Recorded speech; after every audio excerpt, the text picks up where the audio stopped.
perempuan pasien kita ni, okey, lelaki dia berusia dalam lingkungan 50-an lah, 40 ke 50-an macam ni. So pasien ni perempuan, okey, dia datang, yang mana pasien ni dia kena serangan jantung.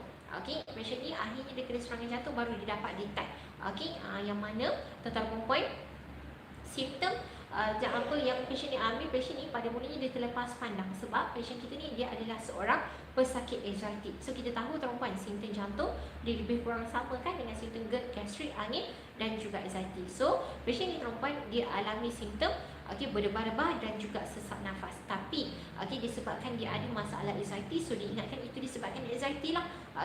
Itu disebabkan anxiety yang mana dia pun tak buat pemeriksaan. Dan dia pun tak tahu itu yang simptom yang merujuk masalah jantung. Dan dalam masa yang sama dia juga sakit dekat bahagian belikat sebelah kiri. Dalam masa yang sama dia juga sakit dekat bahagian belikat sebelah kiri. So yang mana perempuan sakit dekat bahagian belikat ni dia rasa macam menyucuk-nyucuk. Tapi perempuan pasien ni dia tak tahu pun itu simptom masalah jantung. Dia panggil orang untuk urut. Sebabkan selalunya kalau sakit belikat memang orang akan fikir itu disebabkan saraf, itu disebabkan otot. Betul tak? Sakit otot dan sebagainya kan. So pasien ni pun dia panggil orang untuk urut. Tapi perempuan yang peliknya makin urut makin sakit. Dia kata, saya pelik, dia kata, saya makin urut makin sakit hari-hari. Dia kata saya panggil orang untuk urut tapi makin sakit, makin sakit, makin sakit sampai satu tahap sakit dekat bahagian belikat ni tak boleh nak sentuh.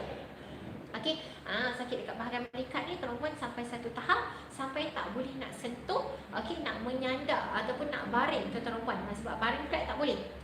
Pasien dia kena baring secara menyarak sebab tak boleh tindih dekat bahagian belakang ni. Sangat-sangat sakit. Sampailah akhirnya perempuan, pasien dibiarkan selama sebulan. Akhirnya perempuan, pasien ni dia kena serangan